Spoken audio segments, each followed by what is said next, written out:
नमस्कार, आप देख रहे हैं प्रणाम देवभूमि। मैं हूं आपके साथ उन्नति भटनागर। बुलेटिन की शुरुआत करते हैं महत्वपूर्ण अपडेट के साथ। यूके SSSC पेपर लीक प्रकरण में मुख्य आरोपी केंद्रपाल सिंह के घर पर मंगलवार को सुबह प्रवर्तन निदेशालय की टीम ने पुलिस बल के साथ छापेमारी की। टीम ने मौके पर लोगों से सघन पूछताछ की। मुख्य आरोपी की पत्नी को हिरासत में लेकर पंजाब नेशनल बैंक मंडी शाखा में पहुंचकर टीम ने बैंक अकाउंट और लॉकर खंगाला। साल 2021 में हुए UK SSSC paper leak case में धामपुर निवासी केंद्रपाल मुख्य भूमिका में था। करीब 8 महीने पहले STF देहरादून उसे बिजनौर जेल से जमानत पर ले जाकर अपने हिरासत में ले लिया था। केंद्रपाल तभी से देहरादून जेल में बंद है। केंद्रपाल पर पेपर लीक कराने के बदले मोटी रकम कमाने के भी आरोप हैं। वहीं इस केस के दूसरे मुख्य आरोपी हाकम सिंह के देहरादून स्थित दशामेश विहार के घर पर ईडी की रेड पड़ी। यहां भी सुबह से ईडी की टीम घर में दस्तावेजों की छानबीन करने में लगी हुई है। वहीं तीसरे बड़े आरोपी चंदन मनराल के रामनगर स्थित घर पर ईडी की टीम पहुंची है। चंदन मनराल के बैंक खातों को भी खंगाला जा रहा है। उधम सिंह नगर जिले के काशीपुर में ईडी की टीम पहुंची है। काशीपुर में यूके SSSC पेपर लीक के 35वें आरोपी संदीप शर्मा घर भी ईडी की टीम दस्तावेज खंगाल रही है। संदीप शर्मा का घर काशीपुर की प्रकाश रेजिडेंसी कॉलोनी में है, जहां ईडी की टीम उनके परिजनों से पूछताछ करने में जुटी हुई है।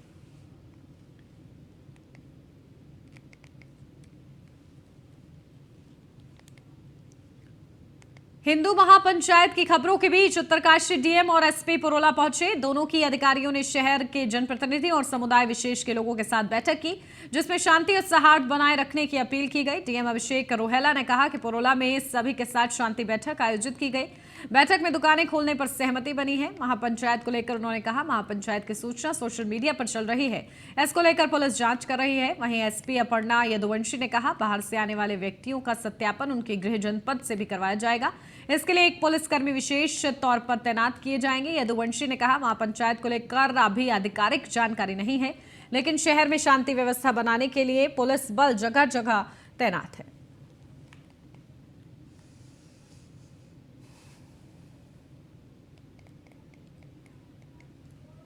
इसमें सभी वर्गों के प्रतिनिधि शामिल हुए, जैसे व्यापार मंडल, जनप्रतिनिधिगण, यहाँ के स्थानीय दुकानदार और विभिन्न समुदायों के लोग भी इसमें शामिल हुए हैं। और जो व्यापार मंडल है उन्होंने इसमें बताया है और सभी ने सहमति व्यक्त की कि उनकी तरफ से किसी प्रकार की कोई दुकान ना खोले जाने के बारे में कोई आह्वान नहीं किया गया है और सभी दुकानदार अपना व्यापार काम करने के लिए, दुकान खोलने के लिए स्वतंत्र हैं। और जो समुदाय विशेष के लोगों से भी फीडबैक लिया। आज जो शांति कमेटी की जो मीटिंग हुई है उसमें एक बात जो ये भी सामने आई है कि इसको कई लोग जो है इसको बेवजह जो है तूल दिए जा रहे हैं और इसको कहीं और ही दिशा में मोड़ रहे हैं। लाइट से उन पे भी हम देखेंगे, उनकी जो बाइट है वीडियो को देखा जाएगा और उसमें जो है अगर कुछ होता है तो उसमें जरूर हम अग्रिम वैधानिक कार्रवाई। उत्तरकाशी के पुरोला में हिंदू संगठन ने 15 जून को महापंचायत करने की बात कर रहे हैं, तो वहीं मुस्लिम संगठन देहरादून ने 18 जून को महापंचायत करने का ऐलान कर चुके हैं। इस बीच पुरोला से विधायक दुर्गेश्वर लाल मीडिया से मुखातिब हुए और कहा कि इस मामले के लेकर प्रशासनिक अमला लोगों से बात कर रहा है और शांति और सौहार्दपूर्ण वातावरण बना रहे, इसकी अपील की जा रही है। मुख्यमंत्री पुष्कर सिंह धामी कह चुके हैं कि किसी को कानून अपने हाथ में नहीं लेने देंगे। वहीं उन्होंने कहा है कि क्षेत्र में वातावरण पूरी तरीके से सौहार्द और शांतिपूर्ण बना हुआ है, लेकिन कुछ लोग भ्रामक खबरें फैलाकर इसे गलत तरीके से पेश कर रहे हैं। उत्तराखंड शांत राज्य है और इस राज्य का माहौल खराब ना हो, इसके लिए सभी को प्रयास करना होगा।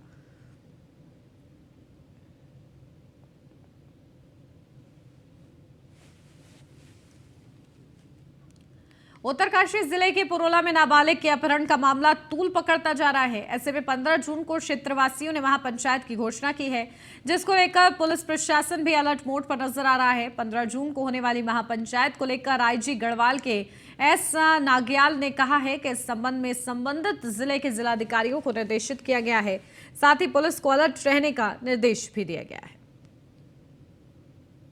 पुलिस स्तर से जो भी वैधानिक कार्रवाई की जानी है किया जा चुका है। जो अभियुक्त गण है उनको हर केस में पुलिस के द्वारा गिरफ्तार करके जेल भेजा गया है। और जहाँ तक महापंचायत की बात है, इससे जो है क्षेत्र में एक संवेदनशीलता बढ़ जाएगी। इसके लिए कल जिलाधिकारी उत्तरकाशी और पुलिस अधीक्षक उत्तरकाशी के द्वारा वहाँ एक सौहार्द वाला दोनों ही पक्षों के लोगों को बुला के गोष्ठी आयोजित की गई, जिसमें सबने सहमति व्यक्त की कि यहाँ का अमन चैन बना रहना चाहिए, किसी तरह का कोई अव्यवस्था या लॉ एंड ऑर्डर को हानि नहीं पहुँचना चाहिए। पुलिस उत्तरकाशी के पुरोला में बनी तनाव की स्थिति के बीच मुस्लिम समाज के लोगों ने मुख्यमंत्री पुष्कर सिंह धामी से मुलाकात की। इस मुलाकात में उन्होंने सौहार्दपूर्ण वातावरण बनाए रखने की अपील की। मीडिया से मुखातब वक्फ बोर्ड के अध्यक्ष शादाब शम्स ने कहा कि उन्हें सीएम ने पूरी तरीके से आश्वस्त किया है कि किसी को भी कानून अपने हाथ नहीं लेने दिया जाएगा। वहीं उन्होंने बताया कि जो बेकसूर लोग हैं वे काफी डरे हुए हैं और फोन पर रोते हुए बात कर रहे हैं।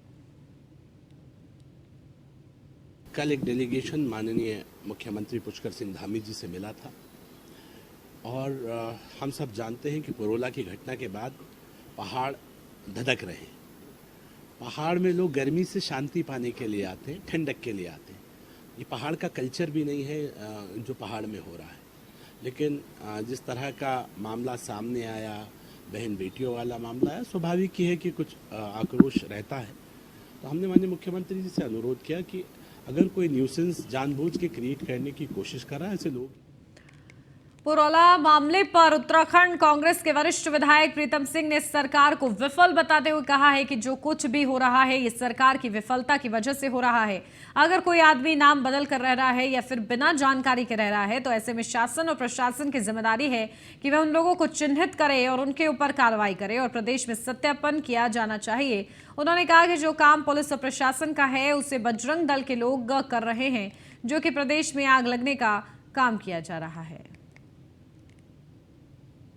सत्ता में बैठे हुए लोगों के पास 2024 का जो चुनाव है, जिस चुनाव में वो हारने जा रही है, इसलिए उन्होंने ध्रुवीकरण करने का काम किया है, क्योंकि वो समझते हैं कि अगर ध्रुवीकरण होगा तो हम 2024 जीत लेंगे। लेकिन कर्नाटक की जनता ने एक संदेश पूरे देश के अंदर देने का काम किया है। अगर सांप्रदायिकता की बात होगी तो उस पर जो है देश के लोग मोहर लगाने का काम। रुड़की के सिविल लाइन कोतवाली क्षेत्र के बेरड़ा गांव में युवक की मौत के मामले को लेकर हुए बवाल के बाद पुलिस ने गांव में धारा 144 लागू कर दी है।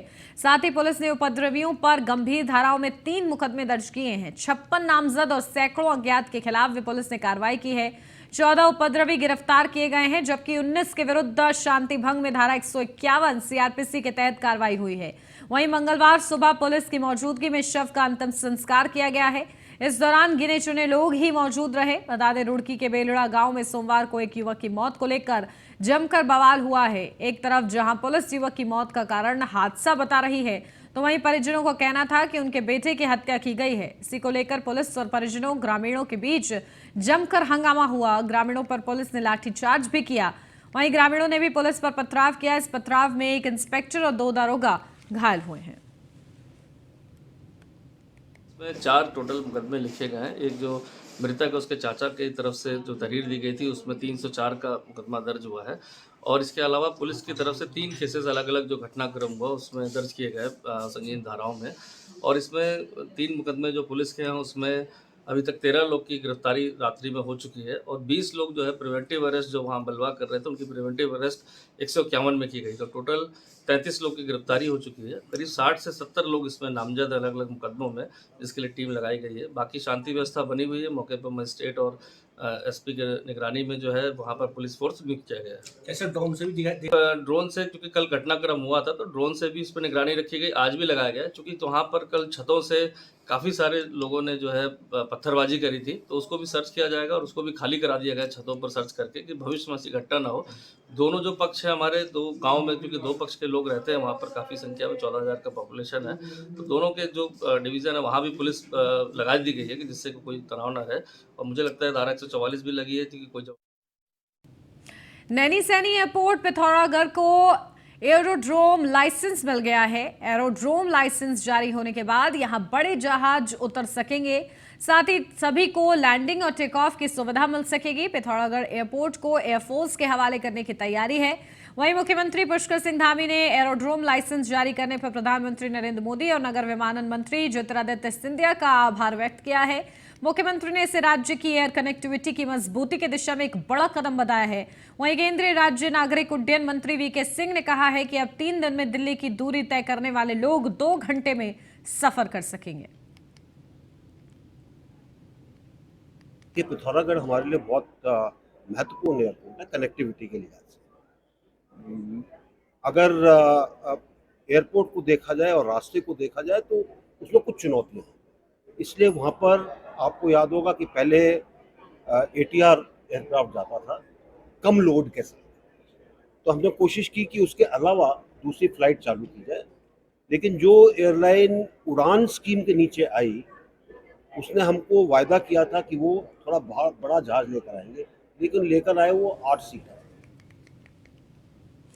बढ़ते आगे, आखिरकार उद्यान निदेशक हरमिंदर सिंह बवेजा सस्पेंड हो ही गए हैं। बवेजा पर भ्रष्टाचार के जो आरोप लगे थे, शासन में उसकी जांच चल रही थी। इस मामले में चौंकाने वाली बात यह रही कि सीएम ने बवेजा को सस्पेंड करने की जो कार्रवाई की, उसकी भनक ना तो उद्यान विभाग के मंत्री गणेश जोशी को लगी और ना ही विभागीय सचिव को हवा लगी।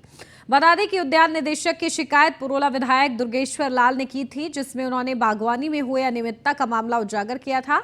यही नहीं, इससे पहले भी कई भ्रष्टाचार के मामले सामने आए थे, लेकिन पिछले 1 साल से निदेशक उद्यान के खिलाफ कोई कार्रवाई नहीं हुई। विधायक ने कहा कि इस कार्रवाई के लिए वे मुख्यमंत्री पुष्कर सिंह धामी का धन्यवाद देना चाहते हैं।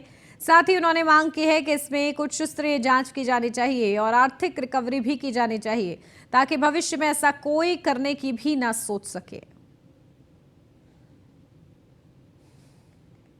पहले तो मैं अपने प्रदेश के यशस्वी मुख्यमंत्री जी का तहे दिल से धन्यवाद करना चाहता हूं। मैं और उनको सैल्यूट करता हूं कि उन्होंने एक साहसपूर्ण डिसीजन लिया, क्योंकि उसकी जो जड़ें थी वो बहुत ज़्यादा मजबूत थी। वो देखिए, एक ब्लैकलिस्ट होने के बावजूद भी, हिमाचल प्रदेश से ब्लैकलिस्टेड था, फिर भी उसके बाद वो यहाँ आया। और जब यहाँ पे उसने पूरे हमारी उत्तराखंड की जो बागवानी थी, क्योंकि हमारी वो रीढ़ की हड्डी, उसको ही कमज़ोर कर दिया था, उसके लिए आज माननीय मुख्यमंत्री ने जो साहसपूर्ण जो डिसीजन लिया, उसके लिए कांग्रेस के वरिष्ठ नेता स्वर्गीय इंदिरा हृदयेश की दूसरी पुण्यतिथि पर उत्तराखंड प्रदेश कांग्रेस मुख्यालय पर श्रद्धांजलि दी गई। श्रद्धांजलि सभा में महानगर कांग्रेस अध्यक्ष जसविंदर सिंह गोगी समेत कई महिला नेता शामिल रहे। इस मौके पर महानगर अध्यक्ष जसविंदर सिंह गोगी ने कहा कि स्वर्गीय हृदयेश उत्तराखंड की एक वरिष्ठ नेता थी, जिन्होंने समाज के लिए, महिलाओं के लिए, गरीबों के लिए और वंचितों के लिए बहुत कार्य किए। वहीं इस मौके पर पूर्व नेता प्रतिपक्ष भी प्रदेश कांग्रेस मुख्यालय पहुंचे और उन्होंने भी स्वर्गीय इंदिरा हृदयेश को श्रद्धांजलि अर्पित की और उनके संग अपनी पुरानी यादों को साझा किया। दूसरी पुण्यतिथि है और उनकी कमी हमेशा पार्टी को खलती रहेगी। और जो उनके काम हैं, क्योंकि पहली सरकार में तिवारी जी की गवर्नमेंट में जो विकास के काम उनके द्वारा किए गए हैं, उसके बाद भी उनका जो योगदान है कांग्रेस पार्टी के साथ और उत्तराखंड में, वो बहुत ही सराहनीय रहा है।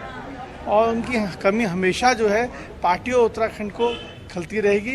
आज उनको हमने याद किया है और हमने प्रण किया है कि उनके दिखाए गए मार्गों पे हम लोग चलने का प्रयास करेंगे। इंदिरा हृदयेश जी की दूसरी पुण्यतिथि है और G20 के कार्यक्रम को लेकर सरकारी महकमा अलर्ट नजर आ रहा है। मंत्री से लेकर अधिकारी तक लगातार त्रिवेणी घाट पहुंचकर व्यवस्थाओं का जायजा लेने में लगे हुए हैं।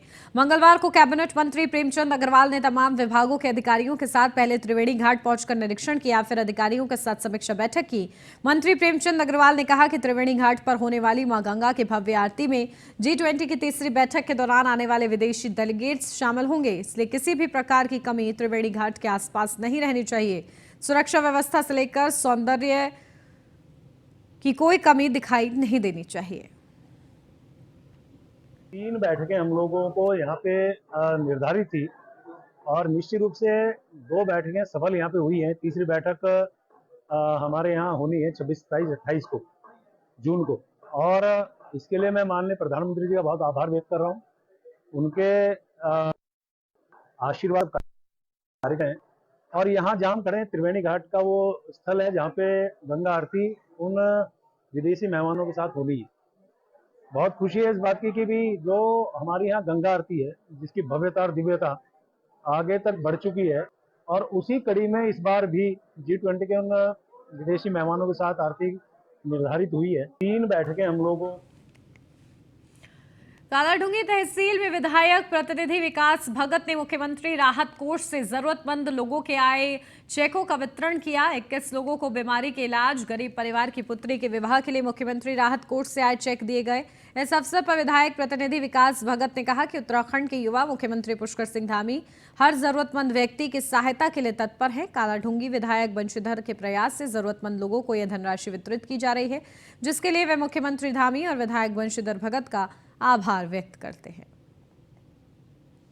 मुख्यमंत्री राहत कोष से यहाँ चेक वितरण किया गया है, जिसमें जो बीमारी के लिए सहायता दी जाती है सरकार द्वारा, माननीय श्री मुख्यमंत्री पुष्कर सिंह धामी जी द्वारा, उस तरह के यहाँ चेकों का वितरण हुआ है। हमारे क्षेत्रीय विधायक बंशीधर भगत जी के प्रयासों से लगभग 15 से अधिक लोगों को ये चेक वितरण किया गया है, जिसमें बीमारी के लिए लोगों को सहायता प्रदान की गई है।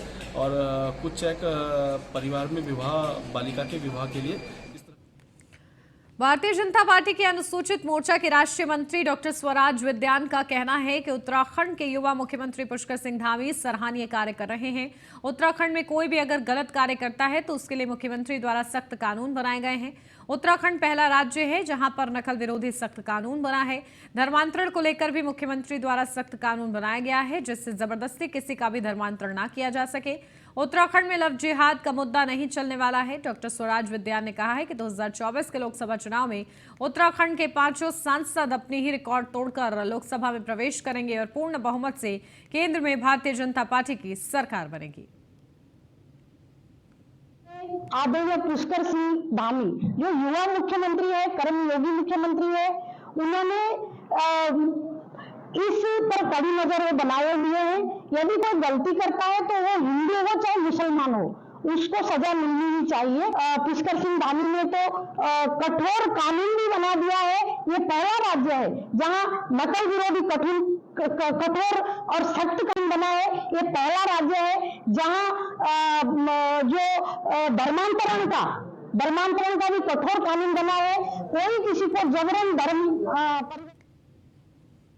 दिनेशपुर में पूर्व मुख्यमंत्री हरीश रावत ने कांग्रेस कार्यालय से कांग्रेस से जुड़ी यात्रा की शुरुआत की। दिनेशपुर नगर क्षेत्र में कांग्रेस से जुड़ो अभियान के पर्चा वितरित करते हुए पावर हाउस में जाकर यात्रा का समापन किया। इस दौरान पूर्व मुख्यमंत्री हरीश रावत ने कहा है कि पहले जाति आधारित राजनीति में अब हिंदू मुसलमान के आधार पर राजनीति करने वाली पार्टियों ने कांग्रेस के जनाधार को कमजोर किया है और समाज को जाति और धर्म के आधार पर बांट दिया है। कांग्रेस पार्टी हमेशा सभी धर्मों को लेकर कार्य करती रही है। के लोगों के साथ, उत्तराखंड के साथ लगभग 56 साल का संबंध है और इसलिए मैंने एक संपर्क अभियान प्रारंभ किया है। कांग्रेस से जुड़िए, जो भारत जोड़ो और हाथ से हाथ जोड़ो अभियान का ही एक छोटा हिस्सा है। इसके जरिए मैं अपने हाथ से लोगों को अपनी एक अपील बांटने का काम कर रहा हूं कि कांग्रेस से जुड़िए, लोकतंत्र को मजबूत करिए। राज्य में आयोजित 6वां रोजगार मेला सर्वे ऑफ इंडिया हाथी बड़कला देहरादून के ऑडिटोरियम में वित्तीय सेवाएं विभाग, वित्त मंत्रालय, भारत सरकार के निर्देशानुसार राज्य स्तरीय बैंकर्स समिति, उत्तराखंड भारतीय स्टेट बैंक देहरादून द्वारा आयोजित किया गया। रोजगार मेले में 148 युवाओं को विभिन्न सरकारी संस्थाओं में नियुक्ति हेतु नियुक्ति पत्र प्रदान किए गए। रोजगार मेले के मुख्य अतिथि केंद्रीय मंत्री वीके सिंह रहे। रोजगार मेले में प्रधानमंत्री नरेंद्र मोदी द्वारा ऑनलाइन माध्यम से युवाओं को नियुक्ति पत्र प्रदान किए गए तथा युवाओं को संबोधित किया गया। प्रधानमंत्री ने अपने संबोधन में कहा कि रोजगार प्रक्रिया पारदर्शी है तथा आज देश के 43 केंद्रों में 70,000 युवाओं को नियुक्ति पत्र प्रदान किए जा रहे हैं।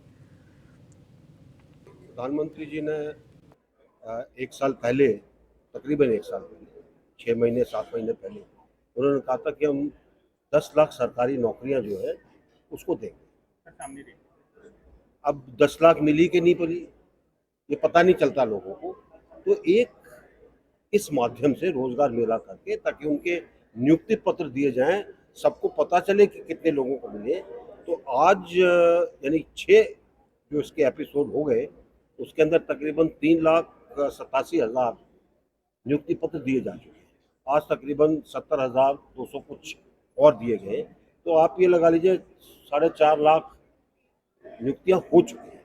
अभी आगे भी जारी रहेंगी कि हर महीने एक रोजगार मेला होगा। क्रेडिट देना चाहूँगा अपने माता पिता को सर, जिन्होंने हर टाइम मेरी हेल्प की सर।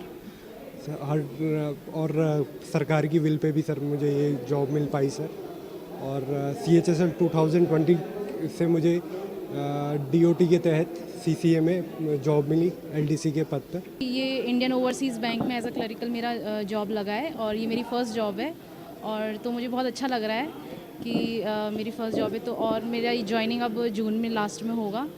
और बस इसका श्रेय तो मैं मम्मी पापा को देना चाहूँगी। ये चीज़ बहुत अच्छी लगी, जो स्टूडेंट सब गैदर होते हैं एक साथ, उनको मौका मिलता है सबका इंट्रोड्यूस करने का। अपने सर के साथ मैं इंट्रोड्यूस हुआ हूँ पहली बार। इससे यह होगा कि आगे को हम जो कनेक्शन होगा हमारे एक साथ सबके साथ, वो बहुत अच्छा रहेगा आगे के लिए। मेरा नाम अनामिक रावत है। मेरा यूको बैंक में सिलेक्शन हुआ है। मेरी जो पहली पोस्टिंग मिली मैं बढ़ते हैं आगे। उत्तराखंड और यूपी की सीमा में चंद्रपुरी बांगर ग्राम पंचायत क्षेत्र के 2 गांवों की भूमि पर पूर्व में आवंटित कराए गए भूमि पट्टों का आवंटन रद्द होने के बावजूद भारी अतिक्रमण चल रहा था, जिस पर संज्ञान लेकर प्रशासन ने संबंधित भूमि को चिन्हित करते हुए उसे कब्जा मुक्त कराया है। लक्सर तहसील चंद्रशेखर वशिष्ठ के मुताबिक करीब 600 बीघा उत्तराखंड सरकार की भूमि को उनके द्वारा कब्जा मुक्त कराया गया है। वहीं पुलिस उपाधीक्षक मनोज ठाकुर के मुताबिक डीएम की अध्यक्षता में तहसील दिवस कार्यक्रम के दौरान कई ग्रामीणों की शिकायत पर एक संयुक्त SIT का गठन किया गया था, जिसमें ADM और SP देहात की अध्यक्षता में जांच पूरी करते हुए अतिक्रमण हटाने का निर्देश जारी किया गया था। कुछ दिवस पूर्व जो तहसील दिवस के दिन डीएम महोदय द्वारा एक ज्वाइंट SIT गठित करी गई थी, जिसमें ADM और SP देहात साहब की अध्यक्षता में ये जो जमीन चंद्रपुरी बांगर की थी, इसकी जांच करके अतिक्रमण हटाने की बात कही गई थी। उसी क्रम में कल जो है PAC और अन्य थानों का बल लेके जो है उस पे अतिक्रमण हटाया गया और पुलिस कार्रवाई। जो संदर्भ जिसकी बात कर रहे हैं वो चंद्रपुरी बांगर जो हमारी ग्राम पंचायत है, उसमें जो हमारे 2 रेवेन्यू विलेज है, एक बन्नू वाला और चखेरी। उसमें कुछ भूमियां थी जिनमें कभी पट्टे आवंटित हुए थे, लेकिन अभी वर्तमान में पट्टे निरस्त हो गए हैं। तो वो लोग माननीय सुप्रीम कोर्ट तक भी गए थे, उसके बाद भी उनके पक्ष में कोई डिसीजन नहीं हुआ था। तो उसी के क्रम में कल भारी पुलिस बल की मौजूदगी में जो पट्टे निरस्त हुए थे उनका पूर्व से ही चिन्हीकरण। और इसी के साथ देवभूमि के बुलेटिन में बस इतना ही। आप बने रहिए न्यूज़ 1 इंडिया के साथ।